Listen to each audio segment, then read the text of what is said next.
আমি মায়ের নবীজি তুই মার জানাজার নামাজটাও দিতে পারলাম না। মা রে, আমি নবী তোমারে দুইটা কথা জিজ্ঞাসা করব। তোমারে যখন কবর দেওয়া হয়, ও মা, তোমারে যখন কবরস্থ করা হইরে মা, আমার আল্লাহ তুমি মার সাথে কেমন ব্যবহার করছে? চিৎকার মেরে বলুন আল্লাহু আকবার। বলেন না ইয়া রাসূলুল্লাহ। ডাক দিয়া বলে, নবীজি, ইয়া রাসূলুল্লাহ, ইয়া হাবিবাল্লাহ, মায়ার নবী গো, ইয়া রাসূলুল্লাহ, ইয়া হাবিবাল্লাহ, আমার যখন কবরস্থ করা হয় নবীজি, ইয়া রাসূলুল্লাহ, ও মায়ার নবী, দু জাহানের বাদশা নবী, রাহমাতুল লিল আলামিন, আমার যখন কবরস্থ করা হয় নবী, আমার যখন কবরের মধ্যে রাখা হয়, আমার যখন মুনকার নাকির আসলো প্রশ্ন করার জন্য, আমি একটা প্রশ্ন জবাব দিতে পারলাম না। আমারে প্রশ্ন করা হলো, মার রব্বুকা, তোমার রবকে আমি জবাব দিতে পারি নাই গো নবী। আমার দিন প্রশ্ন করা হলো, ওয়ামান দিনুকা, তোমার দিন কি? আমি প্রশ্নের জবাব দিতে পারি নাই। ইয়া রাসূলুল্লাহ, ইয়া হাবিবাল্লাহ, মায়ার নবীজি, ইয়া রাসূলুল্লাহ, ইয়া হাবিবাল্লাহ, আমারে প্রশ্ন করা হলো, ওয়ামা কুনতা তাকুনু ফি হাক্কি হাযার রাজুল। আমার যখন তিনটা প্রশ্ন করলো, তিনটা প্রশ্নের একটা প্রশ্নের জবাব দিতে পারি নাই নবী। ইয়া রাসূলুল্লাহ, ইয়া হাবিবাল্লাহ, মায়ার নবীজি, ইয়া রাসূলুল্লাহ, ইয়া হাবিবাল্লাহ, ফেরেশতারা সাথে সাথে দেরি হয়ে গেল আমারে মারার জন্য নবী। ইয়া রাসূলুল্লাহ, আমি যখন তাদের হাতে মারার অস্ত্র দেখলাম, আমার ভিতরে ভয় শুরু হয়ে গেল, আমার ভিতরে কাঁপুনি শুরু হয়ে গেল। ইয়া রাসূলুল্লাহ, নবী গো, এই নিদানে নবী আমার কি উপায় হবে? আমারে কে তরায়া নিবে? ইয়া রাসূলুল্লাহ, ইয়া হাবিবাল্লাহ, আমি যখন দুরূদ শরীফ পড়ে আপনি রাসূলকে ডাকতে শুরু করলাম গো নবী। ইয়া রাসূলুল্লাহ, ফেরেশতারা যেই মাত্র আমারে আঘাত করার জন্য সামনের দিকে আসলো, গায়েবী আওয়াজে ইলহাম আসলো, আমার আল্লাহ ডাক দিয়া বলেন, রে ফেরেশতারা, এই মহিলাকে যে মারার জন্য তোমরা যাইতেছো, এই মহিলার পরিচয় জানোনি? সুবহানাল্লাহ কইতেন না? বলেন না আল্লাহু আকবার। মসজিদে নববী যখন প্রথম তৈরি হইল, ওই মসজিদে নববীর পাশে একটা কুঁড়েঘর ছিল। সেই কুঁড়েঘরের মধ্যে একজন মহিলা বসবাস করত। যখন এশারের নামাজ আদায় করে সমস্ত সাহাবাই কেরাম চলে যাইতেন বাড়িতে, ওই মহিলাটা নিজের শরীরের ওড়না দিয়া, অনেক সময় মাথার চুল দিয়া মসজিদে নববীটাকে ঝাড়ু দিত। সুবহানাল্লাহ কইতেন না?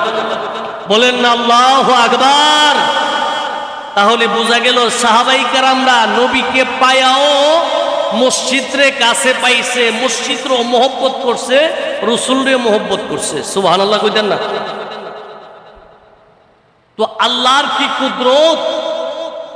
রাসূল পাক যখন দ্বীনের দাওয়াত দেওয়ার জন্য চলে গেলেন, 2-4 দিন হয়ে গেল, এই মহিলাটা মসজিদে নববী ঝাড়ু দেয়। হঠাৎ করে রাসূল পাক যখন চলে গেলেন দ্বীনের দাওয়াত দেওয়ার জন্য, মহিলাটা দুনিয়া থেকে পর্দা করলো। সুবহানাল্লাহ কইতেন না? সিদ্দিকে আকবর সাহাবী রাসূল, নবীর প্রধান খলিফা, খলিফায়ে রাসূল, রাসূল পাক নাই, উনি নিজের ইমামতিতে মহিলাকে দাফন করলেন মসজিদে নববীর পাশে জান্নাতুল বাকি কবরস্থানে। সুবহানাল্লাহ কইতেন না? আপনারা পিছে বইছেন কি দিকে? পিছে বইলে সওয়াব বেশি, সামনে আইয়েন। সামনে আইলে না সওয়াব বেশি। হারা জীবন ফিরছেই থাকলেন, দরবারের আগে তাহেন আর কামের বালাকামের পিছে তাহেন, এটি বালাকাম না। আমার কথা কি আপনারা বুঝেন? কথা শুনতে কি কষ্ট হইতেছে আপনাদের? আবার খেয়াল করেন, সিদ্দিকা আকবর নিজের ইমামতিতে ওই মহিলা জানাজার নামাজ পড়াইলেন, তার জান্নাতুল বাকিতে কবরস্থ করলেন। কিছুদিন পরে যখন রাসূল পাক মদিনা শরীফে আগমন করবে, রাসূল পাক যখন মসজিদে নববীর পাশ দিয়ে যায়, জান্নাতুল বাকি থেকে নজর করলেন। নাযারতুহু ইলা রাসূলিল্লাহি সাল্লাল্লাহু আলাইহি ওয়াসাল্লাম, আল্লাহর নবীজি নজর করলেন। নজর করার পরে রাসূল পাক দেখে ওই জান্নাতুল বাকি কবরস্থানে একটা নতুন কবর দেখা যায়। সুবহানাল্লাহ বলেন না? আপনি এলাকায় নাই, আপনার এলাকায় কবরস্থান, আপনি যাওয়ার পরে এক সপ্তাহ পরে আয়া দেখেন 2-4 জন মইরা কবর সাদা হয়ে গেছে গা, হয় না এরকম? অনেক সময় দেখা যায় যে আমরা এলাকার মধ্যে কয়েকজন টানা মারা যায়, আছে না? এক সপ্তাহের ভিতরে 4-5 জন বিদায় হয়ে যায় না, এরকম। তো রাসূল পাক আমরা অনেক সময় আয়সা এলাকায় যদি দেখি নতুন কবর দেখা যায়, তখন আয়া রাস্তার মধ্যে জিজ্ঞাসা করি, কেডাও মারা গেছে, নতুন কবরটা কার? জিজ্ঞাই না। তো আল্লাহর নবী দো জাহানের রহমতের নবী রাসূল পাক মসজিদে নববী দিয়া যেই মাত্র ঢুকবে, সিদ্দিক আকবর রাসূল পাককে আগায় আনতে গেলেন। সিদ্দিক আকবর কে আল্লাহর নবী প্রশ্ন করলেন, আবু বকর বয়সে বড়, বয়সে বড়, আবার মেয়ে জামাই, কিন্তু রাসূল পাকের মর্যাদা কেমন? সিদ্দিক আকবর নিজে রাসূল পাকের পায়ে ধরে চুমু দিতেন। সুবহানাল্লাহ কইতেন না? কারণ ওনার যে সম্পর্ক, এই সম্পর্কটা তো দুনিয়ার কোনো সম্পর্ক না, এটা আল্লাহর দেওয়া রহমতের সম্পর্ক। সুবহানাল্লাহ কইতেন না? এবার সিদ্দিক আকবর ডাক দিলেন, ইয়া রাসূলুল্লাহ, ইয়া হাবিবাল্লাহ, নবী গো, আপনার একজন মহব্বতের মানুষ, মসজিদে নববীর পাশে কুড়ে ঘরে একটা মহিলা যে থাকতো, যার কোনো আওলাদ নাই, নবী গো, আপনি দুনিয়া থেকে আপনি যখন চলে গেলেন দ্বীনের দাওয়াত দেওয়ার জন্য, এই মহিলাটা দুনিয়া থেকে চলে গেল, আপনি রাসূল আসতে দেরি হবে বলে আমি তার জানাজার নামাজ পড়ে তারে জান্নাতুল বাকিতে কবরস্থ করলাম। ইয়া রাসূলুল্লাহ, ইয়া হাবিবাল্লাহ, কবরের দিকে তাকাইলেই তার মহব্বত যে দ্বীনের প্রতি কত ছিল, মসজিদের প্রতি কত মহব্বত ছিল, এই মহব্বতের কথা খেয়াল আসলে নবী গো, তার তো কোনো আওলাদ নাই, তার যৌবন্য কেউ নাই, আমি ফাঁকে ফাঁকে আমার যখনই সময় হয় আমি তার কবরটা গিয়ে জিয়ারত করি। সুবহানাল্লাহ কইতেন না? নবীজি বলেন, আবু বকর, আমি নবী মদিনা শরীফে নাই, এই মহিলাটা দুনিয়ার থেকে চলে গেল, আমি নিজে জানাজা দিতে পারি নাই, আমাকে এত মহব্বত করত। আবু বকর রে, তুমি আমার সফর সঙ্গীদেরকে নিয়ে মদিনা শরীফের ভিতরে চলে যাও, আমি মসজিদে নববীর পাশে জান্নাতুল বাকি কবরস্থানে আমার কিছু কাজ বাকি আছে, এই কাজটা শেষ করে আমি রাসূল মদিনা শরীফের ভিতরে আসবো। সুবহানাল্লাহ কইতেন না? আমার নবীজি দু জাহানের বাদশা নবীজি, মায়ার নবীজি ডাক দিয়া বলেন, রে আবু বকর, ও আবু বকর, আমি মায়ার নবী মদিনা শরীফের মধ্যে ছিলাম না, এই মহিলাটা দুনিয়া থেকে পর্দা করলো, আমি নবী তার জানাজার নামাজটাও দিতে পারি নাই। ও আবু বকর রে, আমি মায়ার নবীর প্রতি এত মহব্বত ছিল, আমি মায়ার নবী দু জাহানের বাদশা নবী রাহমাতুল লিল আলামিন তার জানাজার নামাজটাও পড়াইতে পারি নাই। ও আবু বকর, আবু বকর রে, শোনো শোনো, আমি মায়ার নবীজি এই মুহূর্তে মদিনা শরীফের ভিতরে যাব না, তুমি আবু বকর আমার সফর সঙ্গীদেরকে নিয়ে মদিনা শরীফের ভিতরে চলে যাও, আমি রাসূলে পাকের কিছু কাজ বাকি আছে, এই কাজগুলা শেষ করে আমি মায়ের নবী দু জাহানের বাদশা নবী রাহমাতুল লিল আলামিন মদিনা শরীফের মধ্যে যাব। আমার মায়ের নবীজি যেই মাত্র এই কথা বললেন, সিদ্দিক আকবর মদিনার ভিতরে চলে গেলেন। আমার নবীজি জান্নাতুল বাকি কবরস্থানের ভিতরে ঢুকলেন। আল্লাহর নবীজি দু জাহানের বাদশা নবীজি মায়ার নবীজি জান্নাতুল বাকি কবরস্থানের ভিতরে ঢুকে আমার মায়ার নবীজি ওই না মহিলার কবরের সামনে গিয়ে আল্লাহর নবীজি একটা ডাক দিলেন, মা মারে, আমি মায়ের নবী মদিনা শরীফের ভিতরে নাই রে মা। তুই মা দুনিয়ার বাড়ি সারিয়া দুনিয়ার থেকে চলে গেলি রে মা। ও মারে, আমি মায়ার নবীজি তুই মার জানাজার নামাজটাও পড়াইতে পারি নাই রে মা। ও মারে, আমি দু জাহানের বাদশা নবী রাহমাতুল লিল আলামিন তুই মার কবরের সামনে দাঁড়াইলাম। মারে, ও মা শোনো শোনো, আমি রহমতের নবী রাহমাতুল লিল আলামিন তুই মার কবরের সামনে দাঁড়াইলাম। আমি মায়ার নবীজি তুই মার সাথে দুইটা কথা যতক্ষণ না পর্যন্ত বলতে পারবো রে মা, তুই মা যতক্ষণ না পর্যন্ত আমি রসুলের সাথে দুইটা কথা বলবি ততক্ষণ পর্যন্ত আমি মদিনা শরীফের ভিতরে যাব না। চিৎকার মেরে বলুন আল্লাহু আকবার। নবী মহিলার কবরের সামনে দাঁড়াইছে কথা বলার জন্য, সেই ক্ষমতা রসুল পাকের আসেনি, কথা বলার ক্ষমতা আসেনি। কথা বলেন না, কথা বলেন না। রসুল পাকের কি সেই ক্ষমতা আছে? না আমরা হুজুর গিয়ে নবীর ক্ষমতা দেওয়ান লাগবো? আমরা হুজুররা গিয়ে কি নবীর ক্ষমতা দিতে হবে? না সেই ক্ষমতা আমার নবীর আছে? জোরে বলেন আছে না নাই? তা আওয়াজ কি কমাই করবেন না জোরে করবেন? ইমানদাররা আওয়াজ কি আসতে হবে না জোরে হবে? তো জোরে দেন, বলেন আল্লাহু আকবার, বলেন ইয়া রাসূলুল্লাহ। দ্বীনের জন্য যত আওয়াজ বুলন্দ করবেন এটাই আপনার নফসের জন্য উপকার।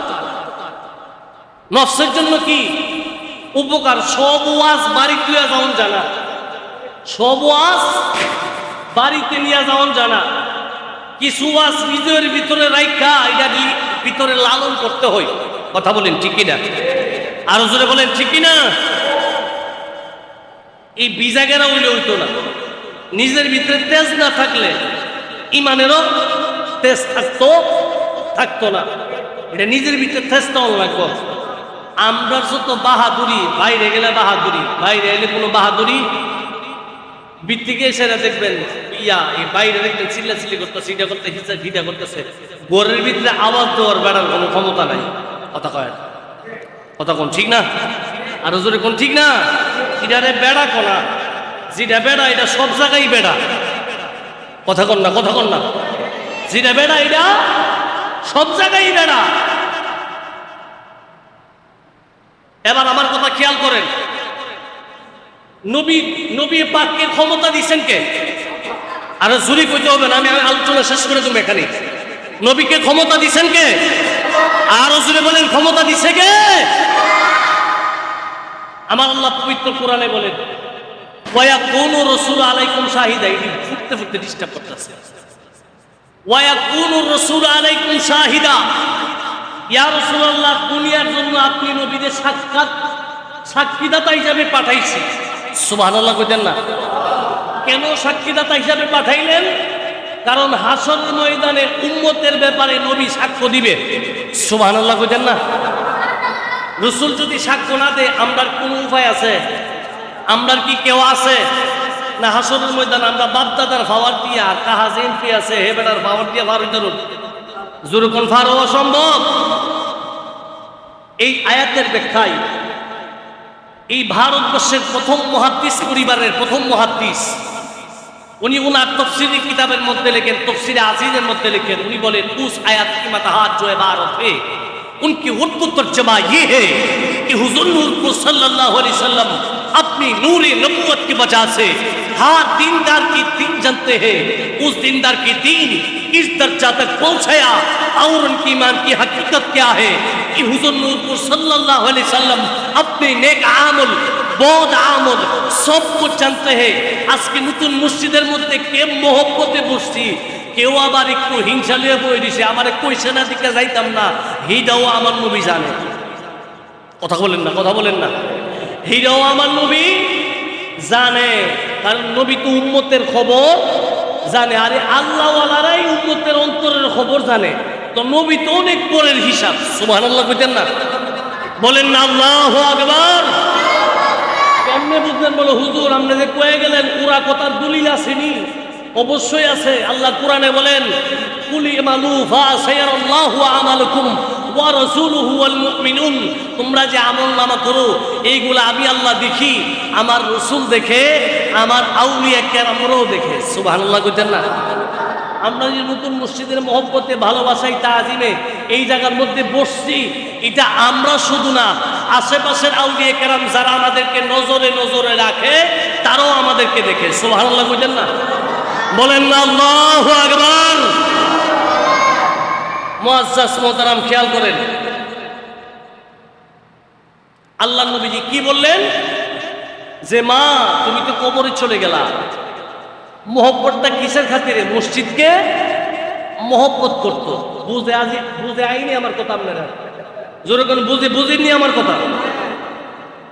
আমার নবীজি বলেন, মা রে, এত মহব্বত করি, দুনিয়ার থেকে চলে গেলি, আমি তো তোর জানাজাও দিতে পারি না, আমি নবী তোর কবরের সামনে দাঁড়াইছি মা, যতক্ষণ না পর্যন্ত তুই মা আমার সাথে কথা বলবি আমি নবী তোর কবরের সামনে থেকে যাইতাম না। সুবহানাল্লাহ কইতেন না? কি রহমতুল নবী যার কবরের সামনে গেছে তার কি মর্যাদা আছে না? জোরে কোন মর্যাদার কি কম আছে? জোরে কোন মর্যাদার কোনো কমতি আছে? মর্যাদার কোনো কমতি নাই। এ বেটারে হে বেটার আমার সিনা সিনা লাগে। আপনারা আমার পিছা জান না নামাজ পড়ার লেগে? আপনারা ফাঁকসমুল জান না ফাঁকে ফাঁকে? হ্যাঁ, মাশাআল্লাহ, এই জন্য তো সিনা সিনা লাগতেছে। মার হাবা কইতেন না? আরো জোরে কোন না মার হাবা। এবার খেয়াল করেন, আল্লাহ নবী যেই মাত্র এই কথা বললেন, আমার আল্লাহ ঘটনা দেখেনি। কথা বুঝেন না আপনারা? কথা কইতেন না, সবাই বুবার হাতত নাম লেহাইছেন। জোরে কোন না আমার আল্লাহ দেখিনি? জোরে বলেন না, জোরে বলেন না দেখিনি? দেখে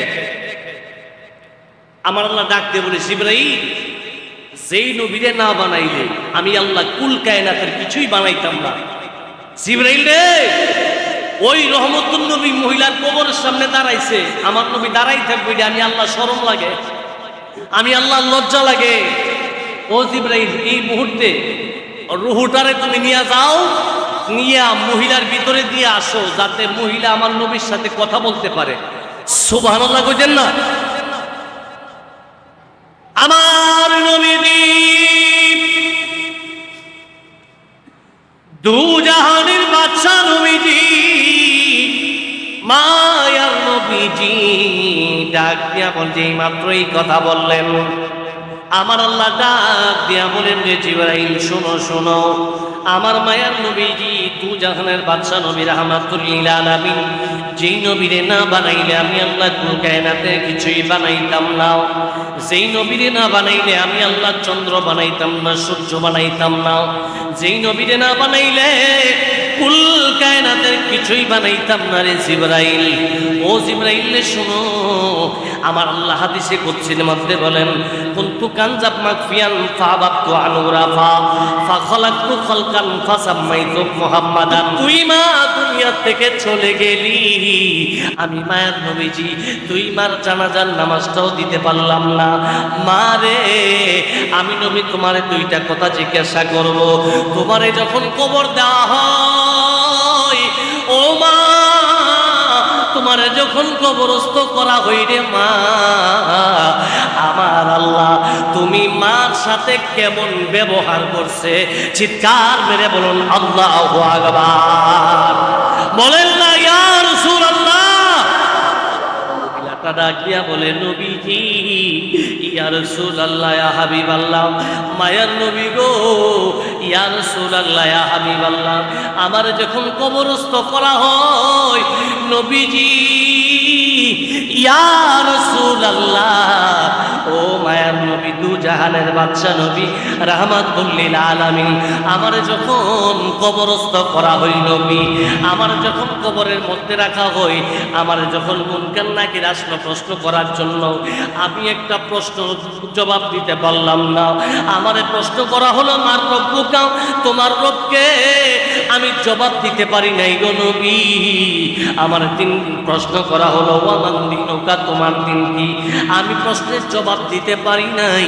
ইয়া রাসূলুল্লাহ, ইয়া হাবিবাল্লাহ, মায়ার নবীজি, ইয়া রাসূলুল্লাহ, ইয়া হাবিবাল্লাহ, আমারে প্রশ্ন করা হলো, ওয়ামা কুনতা তাকুনু ফি হাক্কি হাযার রাজুল। আমারে যখন তিনটা প্রশ্ন করলো, তিনটা প্রশ্নের একটা প্রশ্নের জবাব দিতে পারি নাই নবী।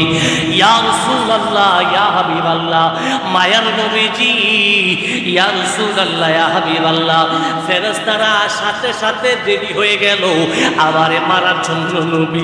ইয়া রাসূলুল্লাহ, আমি যখন তাদের হাতে মারার অস্ত্র দেখলাম, আমার ভিতরে ভয় শুরু হয়ে গেল, আমার ভিতরে কাঁপুনি শুরু হয়ে গেল। ইয়া রাসূলুল্লাহ, নবী গো, এই নিদানে নবী আমার কি উপায় হবে? আমারে কে তরায়া নিবে? ইয়া রাসূলুল্লাহ, ইয়া হাবিবাল্লাহ, আমি যখন দুরূদ শরীফ পড়ে আপনি রাসূলকে ডাকতে শুরু করলাম গো নবী। ইয়া রাসূলুল্লাহ, ফেরেশতারা যেই মাত্র আমারে আঘাত করার জন্য সামনের দিকে আসলো, গায়েবী আওয়াজে ইলহাম আসলো। আমার আল্লাহ ডাক দিয়া বলেন, রে ফেরেশতারা, এই মহিলাকে যে মারার জন্য তোমরা যাইতেছো, এই মহিলার পরিচয় জানোনি? সুবহানাল্লাহ কইতেন না? বলেন না আল্লাহু আকবার, বলেন ইয়া রাসূলুল্লাহ। এবার যেই মাত্র মহিলা ডাক দিয়ে বলেন, নবী গো, ইয়া রাসূলুল্লাহ, ফেরেশতারা আমারে মারার লাগি আইছে। আমার আল্লাহ ডাক দিয়ে বলে, ফেরেশতারা রে, মহিলারা যে মারতে আইছো, মহিলার পরিচয় জানোনি? সুবহানাল্লাহ বলেন না? কেউ ফেরেশতারা কেউ পরিচয় লিয়া ঘুরে, যখন ফেরেশতারা কারো পরিচয় লিয়া ঘুরে, ওয়াজকে আপনারা বুঝেন না, না জীবনে যা শুনছেন সব ভিতরে তৈরি রাখছেন, বলে আজকে কইতাম না, আজকে যা আছে সব নিজে রেখে দিলাম। এইরকম করা ভালো না। ফেরেশতারা কি কারো পরিচয় লিয়া ঘুরে? জোরে বলেন, পরিচয় লিয়া ঘুরে। আমল নামা বালা, ভালো ব্যবহার, আমল নামা খারাপ, ফিডা। ফিডা কেমন ফিডা যে দিব? এটা কি দুনিয়া দিয়ে আন্তাজ করুন যাইব? জোরে বলেন, আন্তাজ করুন যাইব? এবার মহিলা ডাক দিয়ে বলেন, গায়েবী ইলহাম থেকে আওয়াজ আইছে, ও ফেরেশতারা শুনো, মহিলারে যে মারার জন্য যাইছো, মহিলার পরিচয় জানোনি? সুবহানাল্লাহ কইতেন না? যেই মাত্র এই কথা বললেন, ফেরেশতারা ডাক দিয়ে বলেন, আল্লাহ, আমরা তো কারো পরিচয় লিয়া ঘুরি না, আমরা কারো পরিচয় নিয়া ঘুরি না। যেই মাত্র এই কথা বললেন, লম্বা চোরা ঘটনা, সংক্ষিপ্তভাবে বলতেছি আপনারা। যেই মাত্র এই কথা বললেন, ফেরেশতারার কথা শুনে আল্লাহ ডাক দিয়ে বলে, ফেরেশতারা রে, পরিচয় তোমরা জানো লাগতো না, মহিলার পরিচয় আমি আল্লাহ দিতেছি। সুবহানাল্লাহ কইতেন না? বলেন না আল্লাহু আকবার। কেউ আল্লাহ যদি বান্দার পরিচয় দেয়, বান্দার আর কোনো চিন্তা আছে? জোরে বলেন, চিন্তা আছে? কেল্লা লড়াইবেন, জোরে কইতেন না? না, জোরে কোন নাকি? বান্দার কোনো পরিচয় আছে? না, কোনো পরিচয় নাই, কোনো চিন্তাও নাই। কারণ পরিচয় দিবে কে? জোরে বলেন, পরিচয় দিবে কে? আল্লাহ। কথাটা মুখ দিয়ে বাইরে থেকে খারাপ লাগে আপনাদের? জোরে বলেন না, পরিচয় দিব কে? আল্লাহ যদি পরিচয় দেয়, আমি বান্দার কোনো চিন্তা আছে? জোরে বলেন, চিন্তা আছে? আমার কি কামাই এটাও তো দেখার দরকার নাই, কারণ আমার জন্য আমার আল্লাহই যথেষ্ট। সুবহানাল্লাহ কন্যা। এবার আল্লাহ ডাক দিয়ে বলেন, ও ফেরেশতারা শুনো, আরে যেই নবীরে না বানাইলে আমি আল্লাহ কুল কায়নাতের কিছুই বানাইতাম না। যেই নবীরে না বানাইলে আমি আল্লাহ চন্দ্র বানাইতাম না, সূর্য বানাইতাম না। ওই নবীরে মহিলা মোহব্বত করতো। শুধু তাই না, আমার নবী মসজিদ বানাইছে, এই মসজিদে রাত্রেবেলা যখন কেউ থাকে না, মহিলা মাথার চুল দিয়া মসজিদ ঝাড়ু দেয়, মহিলা শরীরের ওড়না দিয়া মসজিদ ঝাড়ু দেয়। ওই মহিলার পরিচয় তো আমি আল্লাহ নিজে দেওয়ার লাগবো। সুবহানাল্লাহ কইতেন না? বলেন না আল্লাহু আকবার। আল্লাহ ডাক দিয়া বলে, ফেরেশতারা রে, ও ও ফেরেশতারা শোনো শোনো, এই মহিলার পরিচয় আমি আল্লাহ নিজে দিতেছি, ফেরেশতারা রে খেয়াল করো। যেই মহিলা আমার রসুলের মহব্বতে মসজিদে নববী ঝাড়ু দেয়, যেই মহিলা রসুলের পাকের মহব্বতে মসজিদে নববী কান্দে আর ঝাড়ু দেয়, এই মহিলারে আযাব দিবা। এই এই এই এই আযাবটা আমি আল্লাহ সহ্য হই না। ফেরেশতারা রে, ও ফেরেশতারা শোনো শোনো, আমি আল্লাহ বান্দার চেহারার দিকে তাকাই না রে ফেরেশতারা, আমি আল্লাহ বান্দার অন্তরের দিকে তাকাই, আমি আল্লাহ ইবাদতের দিকে তাকাই না, আমি আল্লাহ মহব্বতের দিকে তাকাই। আর যেই ইবাদতের ভিতরে আমার মহব্বত না থাকে, আমার নবীর মহব্বত না থাকে, আমার আল্লাহ বলেন লা ঈমানা লিমান লাম, আমার নবীজি বলেন লা ঈমানা লিমান লা মুহাব্বাতা লাহু, আমার মহব্বত যার ভিতরে নাই তার ভিতরে কোনো ঈমান নাই। আর যার ভিতরে ঈমান নাই তার ইবাদতের কোনো মূল্য নাই। ও ফেরেশতারা রে শোনো শোনো, এই মহিলার আমলনামার মধ্যে গুনাহ আছে, তোমরা তারে মারবা, আমি আল্লাহ মানলাম। তবে আমার নবীর মহব্বত যার সিনার মধ্যে আছে, তারে যদি এই মুহূর্তে বেইজ্জতি করা হয় তাহলে আমি আল্লাহর কলঙ্ক হবে। ও ফেরেশতারা রে শোনো শোনো, আমি আল্লাহ তার চেহারার দিকে তাকাই নাই, আমি আল্লাহ তার ইবাদতের দিকে তাকাই নাই, আমি আল্লাহ তার কোনো কিছুর দিকে না তাকাইয়া সে যে মসজিদে নববীরে মহব্বত করেছে, সে যে আমার নবীরে মহব্বত করেছে, আমার রসুলের মহব্বতে মসজিদে নববীর তাজিমের খাতিরে আমি আল্লাহ তার গুনার দিকে না তাকাইয়া তার সারা জীবনের আমলগুলারে আমি আল্লাহ মাফ করে, আমি আল্লাহ বেলায়েতের মালা গলায় পরাইয়া আমি আল্লাহর প্রিয় বান্দিদের দপ্তরে তার নামটা লেখা নিলাম। চিৎকার মেরে বলুন আল্লাহু আকবার, বলেন না ইয়া রাসূলুল্লাহ। তাহলে মসজিদে নববীকে মহব্বত করে যদি আল্লাহর দরবার থেকে নিয়ামতের অধিকারী হওয়া যায়, আমরা এই যুগে মসজিদকে মহব্বত করে বহুত মানুষ, তবে অনেকে ফায়দার জন্য মহব্বত করে, আমরা ফায়দার জন্য না, মসজিদকে মহব্বত করবো আল্লাহ এবং তার রসুলের জন্য। কথা বলেন ঠিক কিনা? আরো জোরে বলেন ঠিক কিনা? মসজিদে নববীকে যেই রকম সাহাবায়ে কেরামরা মহব্বত করতেন, মসজিদে নববীর মধ্যে কখন আসবে পাগল হয়ে যাইতেন।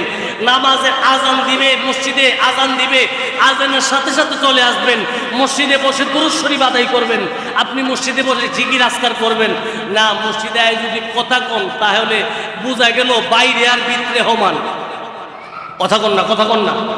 এমন এমন আল্লাহর বান্দাদের ইতিহাস আছে, ওনারা মসজিদের ভিতরে ঢুকতেই বই পাইতেন, কারণ মসজিদের ভিতরে ঢুইকা যদি কোনো ধরনের বেয়াদবি হয়ে যায়, আরে এটা তো মালিকের ঘর, সুবহানাল্লাহ কইতেন না? ওনারা কেন বই পাইতেন? আরে এটা তো মালিকের ঘর, দুনিয়া এমপি মন্ত্রীর সামনে গিয়া হয়তো ভাই ডাকন লাগে, নেতারে ভাই ডাকন লাগে, একটু চিন্তা করে বেয়াদবি হয়ে জায়গা নেতা নিয়ে আমার উপর থেকে ওনার নজরটা সরায় নেই, এই জন্য গিয়া দেখবেন আদবের শহীদ দাঁড়ায়। মসজিদের ভিতরে যেই মসজিদ আল্লাহর দেওয়া মসজিদ, যেই মসজিদে আল্লাহর জন্য ইবাদত করবেন, রসুল পাকের মহব্বতে ইবাদত করবেন, সেই মসজিদের প্রতি তাজিম ভালোবাসা রাখার দরকার আছে না নাই? আরো জোরে বলেন আছে না নাই? আল্লাহ পাক রব্বুল আলামিন আমাদের এই মহব্বতকে কবুল আর মঞ্জুর করুক, সকলে বলুন আমিন।